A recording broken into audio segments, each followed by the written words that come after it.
नमस्कार प्यारे दोस्तों, कैसे हैं आप सभी और कैसी चल रही है आप सभी की बोर्ड एग्जाम की तैयारी। तो उम्मीद है आप सभी काफी बेहतर होंगे, स्वस्थ होंगे, मस्त होंगे और अपनी तैयारी में लगातार व्यस्त होंगे, क्योंकि भाई आपका जो बोर्ड एग्जाम है वह काफी ज्यादा नजदीक आ चुका है।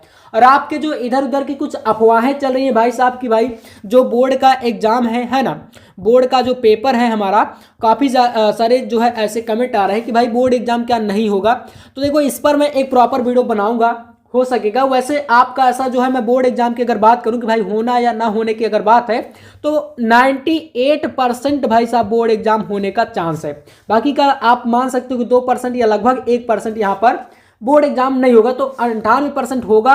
और अब इससे ज्यादा मैं कुछ नहीं कहूंगा, तो खुद आप समझदार हैं। तैयारी को अपनी कमजोर मत करिए, बोर्ड एग्जाम होना है, बोर्ड एग्जाम होने से कोई भी रोक नहीं सकता है, इसलिए तैयारी पे लगे रहिए।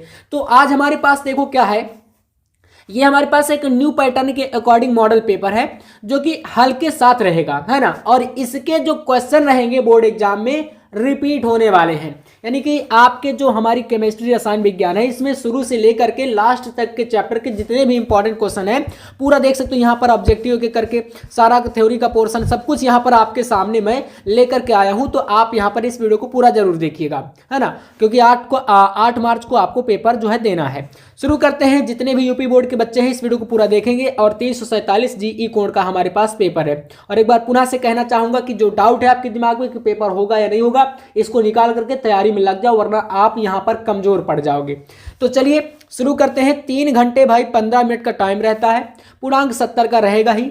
तो प्रारंभ का शुरू का यानी 15 मिनट आपको पेपर को पढ़ने के लिए दिए जाते हैं। इसके कुछ निर्देश हैं जो कि यहाँ पर फर्स्ट सेकंड थर्ड फोर्थ करके दिए गए हैं, इनको आप पढ़ लीजिएगा पूरा अच्छे तरीके से। हम लोग क्वेश्चनों पर ही डायरेक्ट अटैक करने वाले हैं।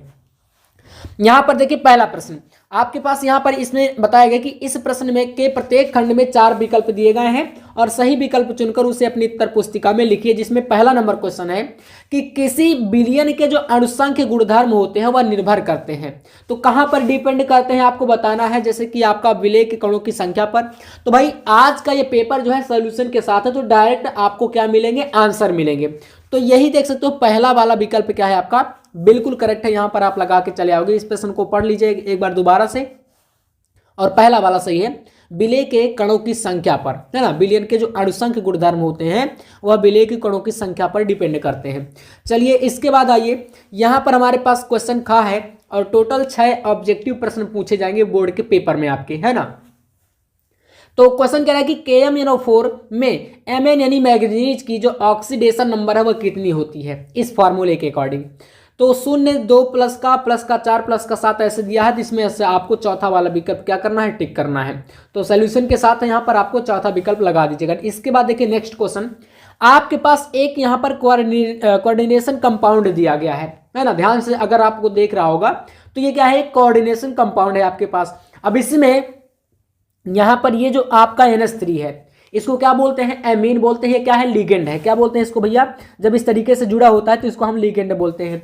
यहां पर एक Cl2 है, ये भी एक क्या है, लिगेंड है। इसके साथ हमें पता कि भाई लिगेंड के साथ आपका जो जुड़ता है यौगिक उसको बोलते हैं केंद्रीय धातु परमाणु, ठीक है, केंद्रीय धातु परमाणु आयन, है ना। तो ये आपका CO क्या होता है, कोबाल्ट होता है। तो पूछ रहा है क्वेश्चन कि भाई बताओ कि जो इसमें CO यानी कोबाल्ट जुड़ा है इसकी उपसात संयोजन संख्या कितनी है ना, ये बताना है। तो चलिए यहां पर मैं आपको बता देता हूं इसका, आपको डायरेक्ट आंसर यहां पर आपको वैसे दिख भी रहा होगा। ये तो मैंने बताया कि आप इनमें पहचान लो कि कौन सा लिगेंड है, कौन सा केंद्रीय धातु परमाणु आयन है ना। तो 6 आपका राइट आंसर है, यानी कि इसकी उपसात संयोजन संख्या पर आपकी 6 हो जाएगी, ठीक है। चलिए इसके बाद आपके पास घ नंबर क्वेश्चन है, इटार्ट अभिक्रिया में जो टॉलुइन को बेंजल्डिहाइड में ऑक्सीकृत करते हैं वो कौन करता है। देख सकते हो यहां पर आपके पास दूसरा विकल्प दिया है CrO2 Cl2, जो दूसरा वाला विकल्प है ये क्या है, बिल्कुल करेक्ट आंसर है। तो घ का हमारा सेकंड नंबर सही है। इसके बाद देखिए नेक्स्ट क्वेश्चन, यहां पर आपके पास अंगा number, benzene diazonium chloride की अभिक्रिया क्षारीय माध्यम में फिनॉल से होने पर प्राप्त होता है। यहां पर कर लीजिएगा प्राप्त, ठीक है। तो अब चलिए इसमें देखते हैं, यहां पर आपके पास राइट आंसर, तो इसमें आपके पास डाइफेनिल है, क्लोरोबेंजीन है, बेंजीन है, और यहां पर एक दूसरा विकल्प है पैरा हाइड्रोक्सी एजोबेंजीन। तो देखो P का मतलब होता है पैरा, अगर O होता तो क्या होता, उसका मतलब आर्थो। तो यहां पर आपको राइट आंसर कौन सा लगाना है, सेकंड नंबर विकल्प को, ठीक है। तो इसको आप चूज कर लीजिएगा, दूसरा पैरा हाइड्रोक्सी एजोबेंजीन जो कि है आपका क्या राइट आंसर यहां पर हो जाएगा। चलिए नेक्स्ट क्वेश्चन पे आते हैं। 4 नंबर देखिएगा, किस विटामिन की कमी से रतौंधी, भाई एकदम लल्लू सा क्वेश्चन है यार, इसको तो आप एकदम मतलब 24 घंटे छोटी छोटी क्लासों में पढ़ाया जाता है, विटामिन वगैरह है ना। तो विटामिन ए की कमी से होता है हमारा रतौंधी रोग, और इसमें सबसे प्रमुख स्रोत इसका क्या है, तो आप सभी को पता होगा लाल कलर का होता है गाजर, है ना। अब अगर स्कर्वी की बात करें तो विटामिन सी से, तो यहाँ पर ये ज्यादातर कहाँ पर होता है, खट्टे पदार्थ जितने भी प्रकार के होते हैं, ठीक है ना, आप सभी को पता होगा खट्टे पदार्थ। विटामिन डी हो गया, विटामिन B1 हो गया, तो आपके लास्ट चैप्टर जो जैव अणु है वहां पर ये सारे विटामिन वाले क्वेश्चन आपको पढ़ाए जाते हैं। तो इसमें आप लगा दीजिएगा पहला वाला विकल्प, फिर यहाँ से 6 क्वेश्चन जो है आपके 6 ऑब्जेक्टिव जो है पूरे कंप्लीट हो जाते हैं, इस तरीके से रहेंगे। अब यहाँ से आइए देखते हैं क्वेश्चन नंबर सेकेंड को।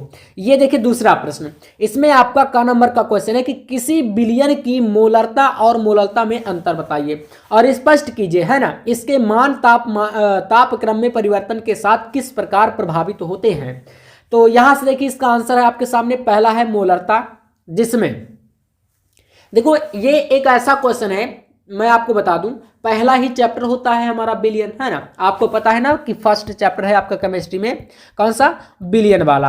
अब बिलियन में आपके ज्यादातर क्या पूछे जाते हैं, तो आपका एक न्यूमेरिकल, उसके अलावा आपके ये जो कुछ इस प्रकार के मोलरता, मोललता, मोल प्रभाज, मोल अंश, है ना, इस प्रकार के जो कुछ क्वेश्चन है ये ज्यादातर बनते हैं। तो यहां से आपका 98% चांस है कि आपकी जो मोलरता और ये मोललता और एक क्वेश्चन मोल प्रभाज का, ये 3 प्रश्न और इसके अलावा न्यूमेरिकल, इससे बाहर आपका इस चैप्टर से क्वेश्चन नहीं बनेगा। तो चलिए न्यूमेरिकल की तो मैंने बता दिया कि न्यूमेरिकल की हम क्लास अलग से करेंगे, ये हमारे पास एक मॉडल पेपर है। तो पहले बात कर लेते हैं मोलरता की, क्या होती है।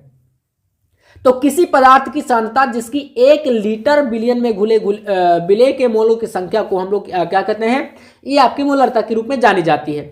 एक ही डिफरेंस होता है मोलरता और मोललता में, देखिए मैं बता देता हूं। यहां पर जो आपकी मोलरता होती है इसमें बिलियन का आयतन लीटर में लेते हैं, है ना, लीटर में। जो आपकी यहां पर आपकी क्या होती है मोलरता, इसमें आपका हो जाएगा क्या, ये लीटर में। लेकिन अगर हम वही बात कर लेंगे मोललता की, तो ये क्या हो जाता है, ये आपका हो जाता है केजी में, काहे में चला जाता है भाई, ये आपका केजी में इसका आयतन लेते हैं। और बस इतना सा अंतर आप समझ गए तो समझ लो ये जितनी भी यहाँ पर थ्योरी पूरी दी गई है ना, इस थ्योरी को पढ़ने की बिल्कुल जरूरत नहीं, बस आप समझ जाओगे। तो ज्यादातर डिफरेंस यहाँ पर थोड़ा सा, क्योंकि आप अगर देखोगे ध्यान से तो ये हो गया मोलरता, ठीक है। अब यहाँ पर रा रहता है, और अगर आप जाओगे तो भाई मोललता, यहाँ पर ला रहता है, थोड़ा सा डिफरेंस है, तो बच्चे बहुत ज़्यादा कंफ्यूज रहते हैं। तो मोलरता जो होती है उसको आप लीटर में लोगे, और जो मोललता होती है उसको कहे में लोगे, तो केजी में लोगे। इतना सा डिफरेंस आपको सिर्फ याद रखना है, ठीक है। चलिए अब हम लोग क्या करेंगे, यहाँ से बढ़ जाते हैं नेक्स्ट। अगला यहाँ पर देखिए, इसमें कह रहा है कि भाई मोललता जो होती है तापमान में परिवर्तन से जो है प्रभावित नहीं होती है, और यह तापमान पर निर्भर ही नहीं करती है। इतना आपको जो है यहाँ पर समझ लेना। चलिए इसके बाद नेक्स्ट क्वेश्चन खा नंबर, पाइरोलुसाइड से पोटेशियम परमैंगनेट बनाने की विधि का वर्णन कीजिए तथा परमैंगनेट आयन की संरचना का सूत्र बताइए। तो देखो इसका आंसर यहां से आपको लिखना है, पोटेशियम परमैंगनेट का निर्माण पाइरोलुसाइड आयस्क यानी कि MnO2 के चूर्ण को KOH यानी कि पोटेशियम हाइड्रोक्साइड जैसे क्षार धातु हाइड्रोक्साइड के साथ वायु या KNO3 जैसे ऑक्सीकरक एजेंट की उपस्थिति में संयोजित करके क्या होता है, किया जाता है। अब यहां पर इसका कह रहा है कि संरचना सूत्र बताओ। तो देखो आप इस तरीके से एक संरचना बता सकते हो, इसको एक प्रकार की परावर्तनी भट्टी में इस प्रकार की जो क्रिया होती है वो कहां पर होती है, आप याद रखिएगा परावर्तनी, सॉरी यहां पर आप लिखिए भट्टी, है ना, भट्टी में होता है ये, है ना। तो एक प्रकार की क्रिया होती है, इसमें होता क्या है, जैसे इस प्रकार से आपका होता है यहाँ पर KNO3, है ना, इसको जो बनाते हैं यहाँ पर होता है NO2 प्लस यहाँ पर ये आपका नवजात ऑक्सीजन। अब ये आपकी जो रिएक्शन है इसमें ये 2 तरीके से, इसकी जगह पर आप यहाँ पर Cl2 भी ले सकते हो, है ना, ClO3 भी ले सकते हो। यहाँ पर जो आपको पाइरोलुसाइड दिखाया गया है ना, पाइरोलुसाइड, इसको भी आप ले सकते हो। यहाँ पर इस तरीके से आप बना सकते हो। और यहाँ पर जो KMnO4 की संरचना होती है वो इस तरीके से बनती है। देखो संरचना यहाँ पर आप सभी जानते हो, यहाँ पर M हो गया, ऑक्सीजन के आपके MnO4, O4 मतलब 4, ये आपके 4 हो गए। इसमें प्लस माइनस आपको देखना रहेगा सिर्फ। देखो मैं बता देता हूँ, यहाँ पर ये क्या है, O नेगेटिव, K जो होता है पोटेशियम पॉजिटिव। तो पॉजिटिव नेगेटिव आपस में हमेशा से जुड़ते चले आ रहे हैं, आप सभी जानते हो। तो इस तरीके से संरचना आप लोग बना लीजिएगा। यहां से हम लोग आ चुके हैं नेक्स्ट क्वेश्चन पे, और जिसमें आपके सामने इस तरीके से दिया गया। तो हम समझते हैं आपका ग नंबर क्वेश्चन को, ध्यान से देखिएगा। कह रहा है कि उपसार संयोजन यौगिक में आयनन समावयवता तथा बंधनी समावयवता का उदाहरण दीजिए। देखो आयनन समावयवता होती क्या है, तो आयनन समावयवता में समन्वय क्षेत्र के अंदर और बाहर आयनों का आदान प्रदान शामिल होता है। ये समावयवी विलयन में अलग अलग आयन देते हैं, इसलिए इसे आयनन समावयवता कहा जाता है। ठीक है, तो आयनन समावयवता में होता क्या है, थोड़ा सा डिफरेंस आता है। मैं इसका एग्जांपल आपको यहां पर समझाता हूं, उदाहरण देखिएगा। थोड़ा सा फार्मूले में लिख करके बताऊंगा आपको। जैसे आपके पास कोई एक फार्मूला है प्यारे बच्चों, यहां पर मान लीजिए CO है ना, CO, यहां पर एक लिगेंड इसके साथ जुड़ा है NH3 का होला 5 है ना। ये आपका यहां से क्या है, इस प्रकार से हम इसको, सॉरी यहां पर आपके इसके साथ एक और जोड़ दीजिए Br, और फिर इसको बंद कर दीजिए SO4। ठीक है, ये क्या है आपके पास एक फार्मूला है। अब इस फार्मूले में देखिए, यहां पर इस फार्मूले में ये आपको क्या दिख रहा है, एक है Br यहां पर, और एक है यहां पर क्या, SO4 है ना। अब इसी तरीके से मैं आपको बताता हूं, एक मान लीजिए दूसरा फार्मूला हम बनाते हैं। ठीक है, ध्यान समझिएगा, थोड़ा सा कलर को मैं चेंज करके लिख रहा हूं। इसी के बगल से हम एक दूसरा फार्मूला लिखते हैं CO, और यहां पर लेते हैं NH3, और ये क्या है, होला 5 बाहर लगा था, और यहां पर कर देते हैं SO4 और ब्रैकेट बंद करके बाहर कर देते हैं Br। ठीक है, इस तरीके से। अब इस वाले फार्मूले में और इस वाले फार्मूले में क्या डिफरेंस है, तो बोलेंगे भैया डिफरेंस सिर्फ इतना है कि यहां पर अंदर Br था और यहां पर अंदर क्या हो गया, SO4 हो गया, Br क्या हो गया, बाहर चला गया। तो इस तरीके से कह रहा है कि भाई आयनों का आदान प्रदान हो गया। इसको बोलते हैं, इस प्रकार के प्रोसेस के प्रक्रिया को आयनन समावयवता। उम्मीद है मेरे सभी साथी समझ गए होंगे। ठीक है, तो इसमें ज्यादा एग्जांपल अगर पूछेगा तो इतना ही आपको करना है। ठीक है, ज्यादा भटकने की जरूरत नहीं है। आप इस प्रकार का पूरा एक फॉर्मूला बना देंगे। यहाँ पर अंदर Br है और समन्वय क्षेत्र के, और ये SO4 सल्फेट बाहर था, लेकिन जब यही आपका दूसरा फार्मूला बना तो सल्फेट जो आयन है वो अंदर है ना, और ये आपका बाहर चला गया। तो इस तरीके से आयनों का क्या हो गया, अंदर और बाहर आदान प्रदान हो गया। यही परिभाषा भी कह रही है और यही चीज आपको बताना है। चलिए अब भाई बात करते हैं बंधनी समावयवता के बारे में। यहां से आप देखिए, तो बंधनी समावयवता में होता क्या है, यहां पर ऐसे उपसार संयोजन यौगिक जिनमें एक दंतुक उभय दंतुक लिगेंड हो, अर्थात वे लिगेंड जो केंद्रीय धातु परमाणु आयन से दो दाता परमाणुओं द्वारा उपसह संयोजन बंध को बना सके, बंधनी समावयवी कहलाते हैं। ठीक है, मतलब यहां पर भी थोड़ा सा आप एग्जाम्पल के तौर पर अगर समझना चाहो तो भाई मैं बता दूं, यहां पर होता क्या है, जैसे आपके पास एक फॉर्मूला यहां से देखिएगा, एग्जांपल बता रहा हूं। ठीक है, इसी तरीके से यहां पर एक आपको देखो, इसको समझना जरूरी है इसलिए मैं बता रहा हूं, क्योंकि बोर्ड एग्जाम में काफी ज्यादा ये क्वेश्चन बनता है। तो मान लीजिए आपके पास क्या है, CO है ना, और लिगेंड इसके यहां पर क्या जुड़ा है, NH3 हम मान लेते हैं जुड़ा है ना लिगेंड, और इसकी संख्या हमारी 5 है लिगेंड की, और यहां पर जुड़ा है NO क्या 2 नाइट्रो, और इस प्रकार से ये बंद हो गया, और बाहर हम यहां पर ले लेते हैं Cl2। अब इसका थोड़ा सा कलर हम चेंज करते हैं। अब देखिएगा, तो मान लीजिए हमारे पास क्या है, इस तरीके से ये आपका एक पूरा का पूरा यौगिक दिया गया है। अब बंधनी समावयवता जो होती है, इसमें ये आयन ऐसे ही रहेंगे। चेंजेस कहां पर आएगा, देखो इसी प्रकार से एक संरचना और आप यहां पर बना सकते हो, लेकिन चेंज कहां पर आएगा, जो ये आपका NO2 दिया गया है, इसी को अगर आप देखो तो दो तरीके से लिख सकते हैं। इसमें आपका मान लीजिए हम लोग इसको लिखते हैं ONA।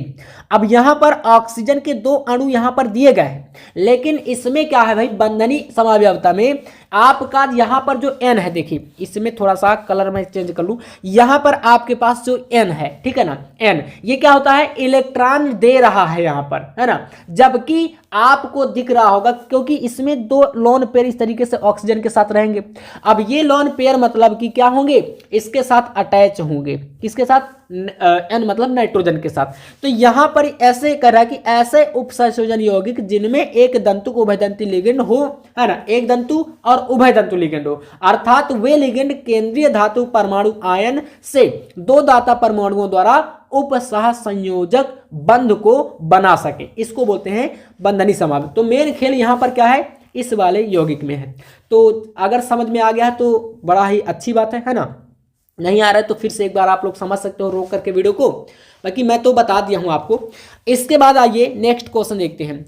अगला प्रश्न कह रहा है कि बताइए हाइलो एल्केन में एकाणुक नाभिक प्रतिस्थापन अभिक्रिया जिसे आप SN1 क्रिया कहते हैं, इसको समझाइए। इसी प्रकार से एक क्वेश्चन आपका SN2 वाला भी बनता है ना, दो रिएक्शन है, दोनों बनती हैं, यहां से इसका आंसर है। देखिए तो अब यहां पर देखिएगा, यह अभिक्रिया दो चरणों में होती है, यानी कि कितने में, 2 स्टेप में आपकी ये जो रिएक्शन है पूरी होती है, ठीक है ना, 2 स्टेप में। तो चलिएगा यहां पर आप इसको ध्यान समझिएगा, 2 स्टेप में होती है। इसके बाद यहां पर है, पहले चरण में RX बंध का विदलन होता है और कार्बोकैटायन बनता है, और दूसरे चरण में कार्बोकैटायन शीघ्रता से न्यूक्लियोफिलिक अभिकर्मक से संयुक्त होकर के आपका अभिक्रिया को अंजाम देता है। जैसे मैं आपको यहां पर एक थोड़ा समझाना चाहूंगा, थोड़ा सा प्रयास करिएगा समझने का। देखिए क्रिया विधि है, यहां से मान लीजिए आपके पास यहां पर है, आपके पास क्या, CH3, ठीक है, ये आपके सिंगल बॉन्ड के साथ अटैच है कार्बन से, कहे से अटैच है, कार्बन से, है ना, और इसके साथ आपका जुड़ा है Br। अब ये जो पहला रिएक्शन होगा ये आपकी किस गति से होगा, तो बोल रहा था कि पहला स्टेप आपका क्या होता है, विदलन जब होता है ये स्लो स्टेप यानी कि धीरे होगा, तो इसको हम क्या कर देंगे, स्लो कर देंगे। बनेगा क्या, तो भाई यही चीज CH3 ऐसे, है ना, और यहां पर 1 2 3 बॉन्ड लगा के कार्बन और यहां पर प्लस करके Br। लेकिन यहां पर आपका कार्बोकैटायन मतलब कार्बन आपका ये पॉजिटिव है और ये जो आपका Br है वह नेगेटिव है।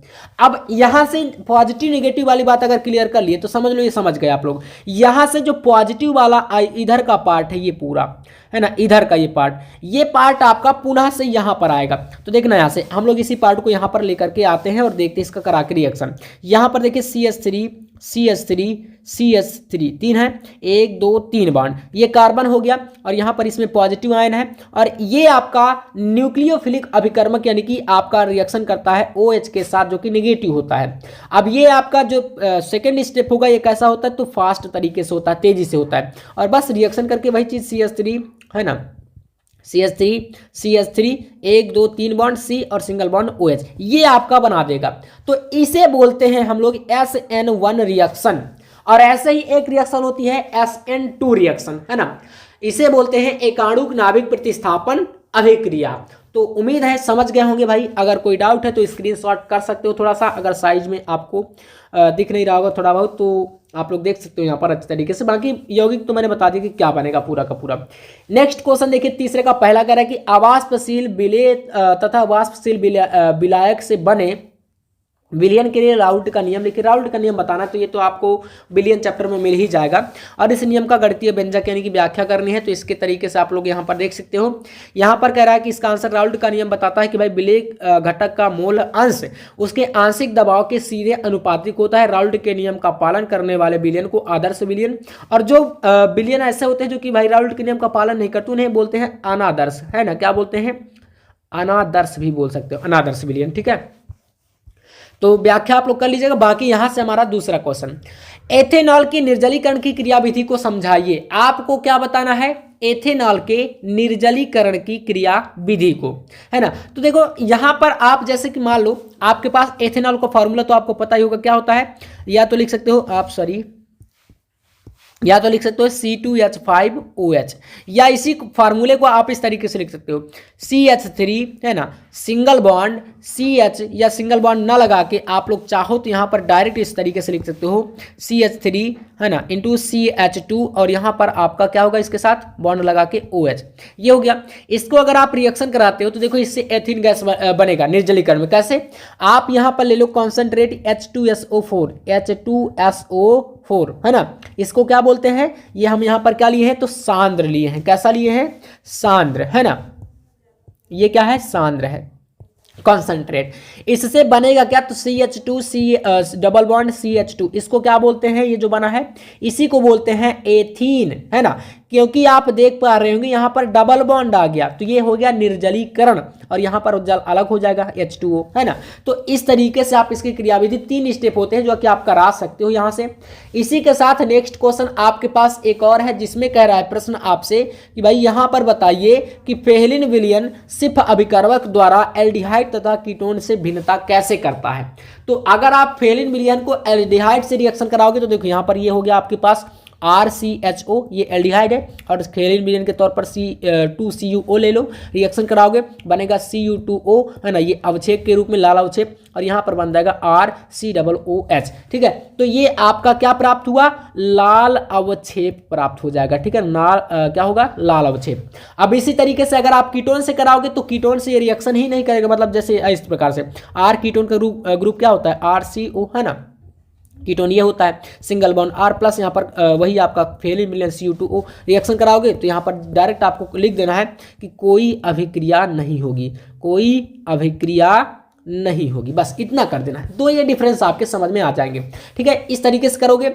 अब इसके बाद यहाँ से आपका आ जाता है नेक्स्ट क्वेश्चन, देखिए घ नंबर कह रहा है कि कार्बोहाइड्रेट को परिभाषित कीजिए तथा ग्लूकोज एवं फ्रक्टोज में अंतर बताइए। चलिए तो कार्बोहाइड्रेट को समझिए, 3 सूक्ष्म पोषक तत्वों में से एक होता है ये, जिसके माध्यम से मानव शरीर ऊर्जा प्राप्त करता है। इसमें रासायनिक स्तर पर कार्बन, हाइड्रोजन, ऑक्सीजन परमाणु होते हैं। कार्बोहाइड्रेट उदाहरण के तौर पर ग्लूकोज, स्टार्च और लैक्टोज आदि होते हैं। अंतर देखिएगा, यहां पर है ग्लूकोज और एक तरफ है फ्रक्टोज।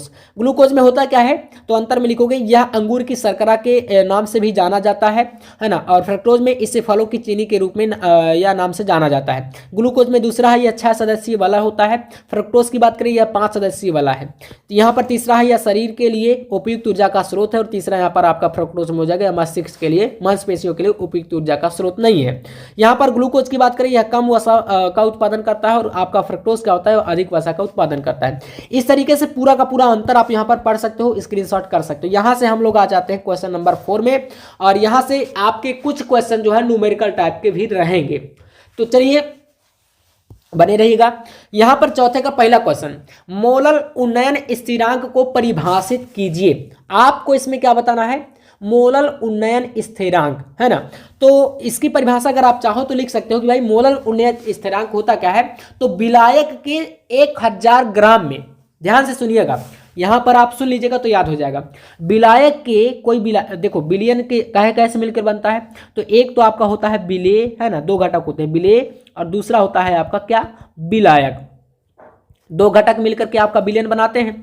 तो इसकी परिभाषा है मोलर उन्नयन स्थिरांक की कि विलायक, यानी कि ये जो दूसरा वाला जैसे कि जल, विलायक के 1000 ग्राम में किसी विलेय पदार्थ, यानी किसी विलेय पदार्थ के 1 मोल को घोलने में उसके क्वथनांक में होने वाली वृद्धि को मोलर उन्नयन स्थिरांक बोलते हैं, ठीक है। मतलब क्या होगा, 1 मोल हम लोग विलेय को 1000 ग्राम विलायक में क्या कर दें, विलेय कर दें, तो जो भी उसके मोल घोलने पर क्वथनांक जो आपका होता है ना, इसका जो क्वथनांक होगा उसमें जो वृद्धि यानी बढ़ोतरी आएगी। उन्नयन का मतलब क्या होता है, बढ़ना या वृद्धि। अवनमन का मतलब क्या होता है, तो घटना, है ना। तो इस तरीके से आप कर सकते हो। बाकी न्यूमेरिकल का पोर्शन आपके सामने है, तो न्यूमेरिकल को आप लोग स्क्रीनशॉट करके कर लीजिएगा, है ना। न्यूमेरिकल तो मैं आपको बता दिया हूँ कि 3 चैप्टर है केमिस्ट्री के, तो हम लोग उनको बाद में कर लेंगे। वैद्युत रासायनिक सेल और वैद्युत अपघटनीय सेल के बीच अंतर स्पष्ट करिए, कोलराउस के नियम को भी लिखिए। तो चलिएगा यहां से देखिए कोलराउस का नियम क्या कहता है, अनंत तनुता पर वैद्युत अपघट्ट की मोलर चालकता विलयन में उपस्थित धनायनों तथा ऋणाणु की मोलर चालकताओं के योग के बराबर होती है। यानी कि आपका सिर्फ यहां पर यही आपको समझना है कि भाई जो कोलराउस का नियम होता है वो इस तरीके से आपका वर्क करता है। अनंत तनुता पर लैम्डा इनफाइनाइट, अनंत तनुता पर मोलर चालकता किसकी, किसी भी आपके एक यौगिक की मान लेते हैं NaCl है आपके पास यहाँ पर, है ना, इसकी मोलर चालकता क्या होगी, तो यहाँ पर अनंत तनुता पर ही मोलर चालकता धनायनों यानी कि मान लेते हैं Na+, और यहाँ पर आप मान लीजिए लैम्डा इनफाइनाइट Cl- के योग के बराबर है। एक पॉजिटिव है एक नेगेटिव है, और यही है आपका कोलराउस का नियम। अनुप्रयोग की बात कर ले, यहाँ पर किसी सांद्रता पर वैद्युत अपघट्ट की मोलर चालकता अनंत तनुता पर वैद्युत अपघट्ट की मोलरता के अनुपात के वियोजन की कोटि होती है। थोड़ा सा टाइपिंग वगैरह की मिस्टेक है तो आप देख सकते हो, समझ ही सकते हो खुद। यहाँ पर क्वेश्चन को ध्यान से समझिए, बाकी क्वेश्चन से आपसे मतलब है, आंसर आप खुद भी फाइंड कर सकते हो। मैं प्रयास कर रहा हूँ, हिंट्स आपको दे रहा हूँ कि आप हिंट्स के तौर पर इनको अगर लेके चलोगे तो बाकी की कोई दिक्कत आपको देखो नहीं आएगी और अच्छे तरीके से आप समझ सकते हो। बाकी मैं कॉपी पर भी लिख करके काफ़ी सारे वीडियो लेकर के आपके सामने आता हूँ, तो आप टेंशन मत लीजिए, मैं आपको सारा कुछ करा दूंगा, ठीक है। चलिए यहाँ से आपके पास है ग नंबर, अभिक्रिया की आणविकता और कोटि को परिभाषित करिए, यानी आणविकता और कोटि में अंतर, है ना। प्रथम कोटि की अभिक्रिया के वेग स्थिरांक, भाई ये तो आपका क्वेश्चन छपेगा, लिख के ले लो, 100% गारंटी है कि क्वेश्चन इससे आएगा। यहां से देखिए, सरल अभिक्रियाओं की आणविकता अभिकारकों के अभिक्रियाशील अणुओं की संख्या का योग है, जो कि एक संतुलित स्टोइकियोमेट्रिक समीकरण में शामिल होता है। प्रयोग के द्वारा प्राप्त किसी अभिक्रिया के समीकरण को सांद्रता पदों में घातांकों के रूप में अगर लिखे तो वो कोटि कहलाती है। जैसे कि आपका प्रथम कोटि, अगर कोटि एक घात 1 रहेगी तो प्रथम कोटि की 0 घात रहेगी, तो आपके शून्य कोटि की 2 घात रहेगी, तो द्वितीय कोटि के ऐसे चलता है, ठीक है। यहाँ पर क्वेश्चन है LuOH3 की अपेक्षा LuOH3 La है, यहाँ पर सॉरी La है ना, यहाँ पर क्या है La है, तो इसमें बताइए कि आपका अधिक क्षारीय क्यों है। आंसर देखिए, तो यहाँ से आप इसका आंसर जो है पूरा स्क्रीनशॉट कर लीजिएगा, मैं इसको पढ़ूंगा, वही थ्योरी है, आप समझ सकते हो, क्वेश्चन आपके सामने है, आंसर भी है। चलिए, अणुचुंबकीय गुण बताइए, तो देखो ज्यादातर संक्रमण तत्वों यानी कि तत्वों, है ना, तत्वों में अणुचुंबकीय गुण होता है, और ऐसा इसलिए होता है क्योंकि इनके तत्व कोष में अयुग्मित इलेक्ट्रॉन होते हैं। किसी ब्राउन आगन, यहां पर इसको काट लीजिएगा, अणुचुंबकीय प्रकृति उसमें मौजूद इलेक्ट्रॉनों की प्रकृति पर निर्भर करती है, और अगर किसी आयन में कोई अयुग्मित इलेक्ट्रॉन ना हो तो वह अणुचुंबकीय होगा। रंगीन आयनों का निर्माण कैसे होता है, यहां पर ये आप पूरा थ्योरी देख सकते हो। नेक्स्ट क्वेश्चन यहाँ पर 5वां आपके सामने कह रहा है, ईंधन सेल क्या है, तो देखो ईंधन सेल वह है जहां रासायनिक ऊर्जा को विद्युत ऊर्जा में परिवर्तित किया जाता है। ईंधन सेल से ऊर्जा अनिश्चित काल तक प्राप्त की जाती है, मतलब इसका कोई समय नहीं है, आप जब तक चाहें तब तक आप ईंधन सेल से ऊर्जा को प्राप्त कर सकते हैं या बना सकते हैं, बना नहीं सकते मतलब प्राप्त कर सकते हो, चार्ज कर कर करके आप लोग उसको आगे प्रोसेस को बढ़ाते जाएंगे, है ना।